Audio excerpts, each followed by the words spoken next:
कबीर साहब भी के यहाँ जब भीड़ भाड़ बहुत होने लगी तो एक बोतल गंगाजल ले लिए, 2-4 गो चिरकुट साधु के ले लिए, चिरकुट आनंद को, चिरकुट तो रहते ही थे उनके साथ।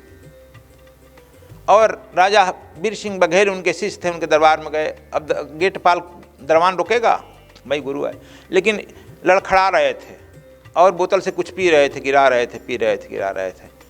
उनके दरबारी सब लोग ब्राह्मण लोग थे, बड़े लोग थे, कहा कि देखा यही ना गुरु किया जुला, जात स्वभाव न छूटे। देखिए शराब पीते हुए आ गया ना राज दरबार में, कालीन बिछा हुआ, कालीन पर गिरा रहा है, पैर से मल रहा है। राजा ने कहा कि यह जो है हमने गलती कर लिया इसको गुरु बनाकर, यह गुरु लायक नहीं है, संस्कारहीन है, द्वारपालों बाहर करो। बाहर हो गए, बड़ा पेपर पत्रिका में निकला, कबीर दास को बाहर कर आ गया।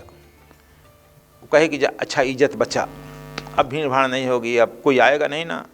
तो लोग जानते हो फलाना साधु के यहाँ प्रधानमंत्री आ गया, खूब भीड़ होने लगी, जरूर बाबा अच्छा है। जैसे ही सुनेगा कि नहीं फलाना बाबा को लोग पत्थर मारे हैं, कहा अरे किसी काम का है, तो हम तो पहले ही से जानते थे। काम का पहले ही से जान जाएगा तो है ना। जिसका बड़ाई करो तो कहा कि हमको पहले शक था। अब कबीर साहब निश्चिंत होकर भजन में लग गए।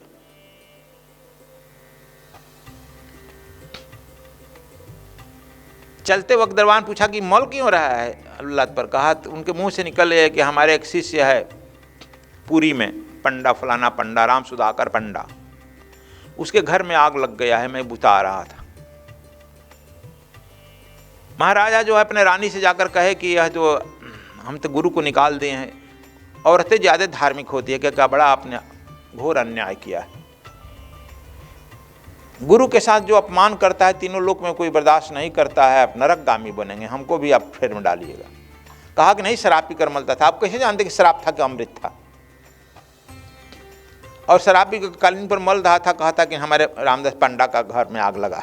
कहा कि आप भेज कर पता तो लगा लीजिए। तो उस समय साढ़नी भेजी जाती थी। साढ़नी कहते जो घोड़े पर लोग चलते थे। घोड़े पर गया, वहाँ के राजा से मिला कि फलाना पंडा है आपके यहाँ? था हाँ पंडा तो हमारे पुजारी। बुलाया गया कि आपको फलाना दिन को इतना बज के इतना मिनट घर में आग लगा था? तो हाँ लगा था। कौन बुझाया? तो हमारे गुरु काशी में रहते हैं कबीर साहब, उन्हीं को याद किए कि हे गुरुदेव अब तो रक्षा करो। कहा पंडा तुम है जगन्नाथ जी का और चिल्ला रहा है कबीर गुरु को? तो कहा कि हाँ हम क्या करें, हम गुरु भक्त हैं, चिल्ला रहे थे। तब कहा गुरु जी प्रकट हुए और जो है पानी गिराकर पैर से मल दिया, ये बुता गया। कहा गया अच्छा तुम्हारा आग बुता गया, पैर से मल दिए। फिर मिले तो कहा कि नहीं मिले, चले गए। अभी खबर आया तब राजा रानी बड़ा शौक लगा, हाँ की बात तो घटना सत्य है, हम लोग बड़ा। तब राजा मीटिंग कराया अपने यहाँ कि भाई क्या करें हम, बोलो कोई अपने गुरु का अपमान कर दिया तो क्या किया जाए। तब काशी के ब्राह्मणों ने किया कि इमली के खोड़ा में जल मरना चाहिए। इमली के खोड़ा। कहा कि तब तैयारी करो, अब हम पति पत्नी जाकर जलेंगे। कहा कि राजन आपके साथ है? तो नहीं आपके साथ विशेषाधिकार लगेगा, आप तो राजा है ना, साधारण आदमी के लिए है। कहा हमारे लिए क्या है कि आप नंगे पांव बिना मुकुट का, बिना पनही के पति पत्नी सिर पर जो है लकड़ी और तृण घास रख करके जाइए गुरु जी के यहाँ दरबार में, क्षमा मांगिए, 1 महीना उनके यहाँ भोजन बनाइए पति पत्नी और सेवा कीजिए, गुरु आशीर्वाद देंगे, आपका पाप खत्म हो जाएगा। वीर सिंह बघेल लोग बोलते हैं मध्य प्रदेश वाले, अर्जुन सिंह भी बघेल थे। अभी बघेल लोग चला है हमारे आते हैं, तो वे लोग थे वहाँ के राजा।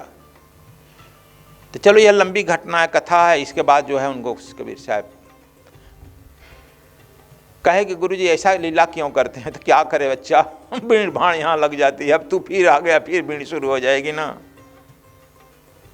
कहा कि अरे फिर राजा चला गया, फिर भीड़ शुरू हो जाएगी। भीड़ से बचने के लिए तो कुछ तो करना पड़ेगा। कहा कि हमने बड़ा बेइज्जती किया। कहा कि तुम्हारी इज्जत और बेइज्जती से हमको कोई अंतर नहीं पड़ता, तुम इज्जत दो अब बेइज्जत करो। अब समझ गया तुम लोग को तो अंतर पड़ जाता है ना। अच्छा हमको ऐसे बोले हैं, अभी हम बताएंगे, कहता है ना।